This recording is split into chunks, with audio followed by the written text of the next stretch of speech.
Hi everyone. In this video we will discuss a question related to directional derivative.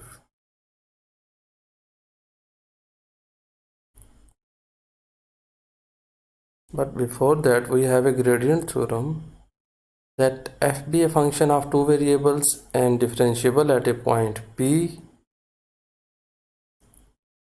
then the maximum value of du f of xy at a point P is norm of gradient of f. The maximum rate of increase of f of xy at Pxy occurs in the direction of gradient of f. The minimum value of du f of xy at a point P is negative norm of gradient of f, and the minimum rate of increase of f of xy at P occurs in the direction of negative norm of f of xy. Now, question number 29. A metal plate is located in an xy plane such that the temperature T at xy is inversely proportional to the distance from the origin, and the temperature at P34 is 100 degree Fahrenheit. Find the rate of change of T at P in the direction of I plus J. In what direction does T increase most rapidly at P? In what direction does T decrease most rapidly at P? In what direction is the rate of change 0? The solution is, as the temperature T at xy is inversely proportional to the distance from the origin. So we have a figure, and this is our x-axis, this is our y-axis, and suppose that temperature at this point is given. At this point we say that this point is xy. It means this distance is x, this distance is y. Now, as it is given that temperature is inversely proportional to the distance, it means T is inversely proportional to distance, and T is equal to K over D, which is equal to K over x squared plus y squared. As D is equal to x squared by plus y squared by Pythagoras theorem, where K is a constant of proportionality. Now we have to find the value of K.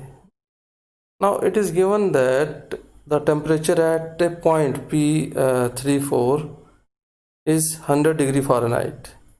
So now what we have to do, we have to put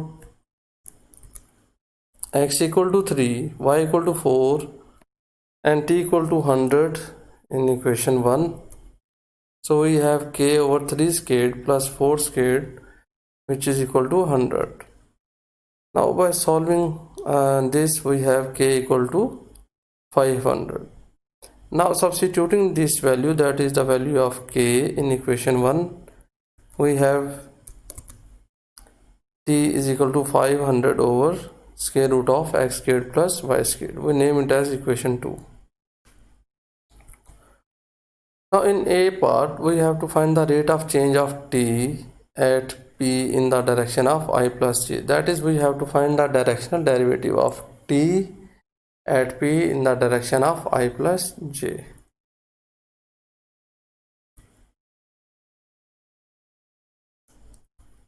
So what we have to do, we regard y as constant and differentiate equation 2 with respect to x. So we have partial t by partial x is equal to minus 500x over x squared plus y squared whole to the power 3 by 2. Now partial t by partial x at P, we know that P is 4, so the value of x is 3, the value of y is 4. We have to substitute the value of x and y at here. So we have 500 times 3 over 3 squared plus 4 squared whole to the power 3 by 2. Now by solving this, we have minus 12. partial t by partial x at p is equal to minus 12. Now we regard x as constant and differentiating equation 2 with respect to y. So partial t by partial y is equal to minus 500y over x squared plus y squared whole to the power 3 by 2. Now partial t by partial y at p is equal to 500 times 4 over 3 squared plus 4 squared whole to the power 3 by 2. By solving this, we have partial t by partial y at p is equal to minus 16. As u equal to I plus j, we see that this is not a unit vector because its length is square root 2. So first we have to find the unit vector. We assume that v be the unit vector in the direction of u, then v is equal to u over u magnitude. So I plus j over square root 2, that is I over square root 2 plus j over square root 2. Its mean v1 is equal to 1 over square root 2 and v2 is also equal to 1 over square root 2. Now du txy is equal to partial t by partial x times v1 plus partial t by partial y times v2. So du txy at p is equal to minus 12 times 1 over square root 2 and minus 16 times 1 over square root 2. So this is equal to minus 28 over square root 2. In B part, in what direction does t increase most rapidly at p? So we have to find the direction in which t increases most rapidly.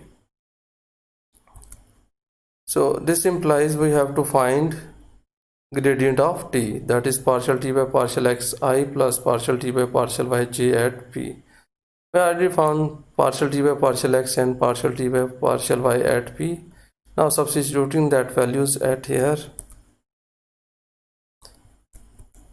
we got minus 12i plus minus 16j.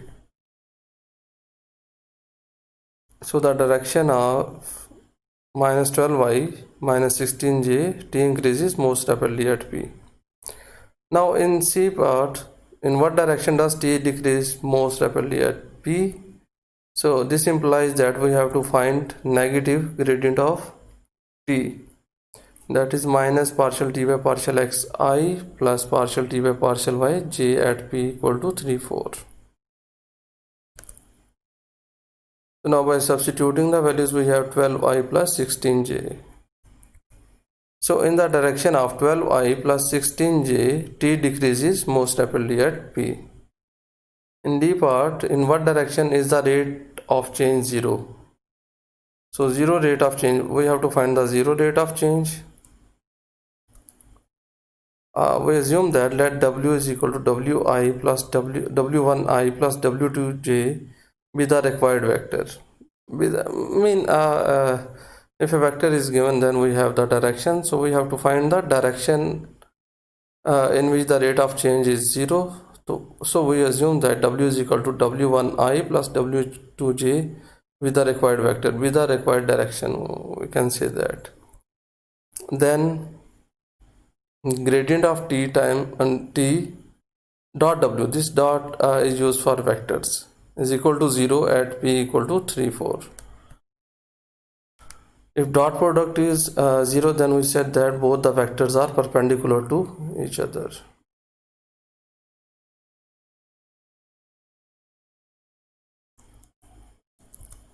So minus 12w1 minus 16w2 is equal to 0.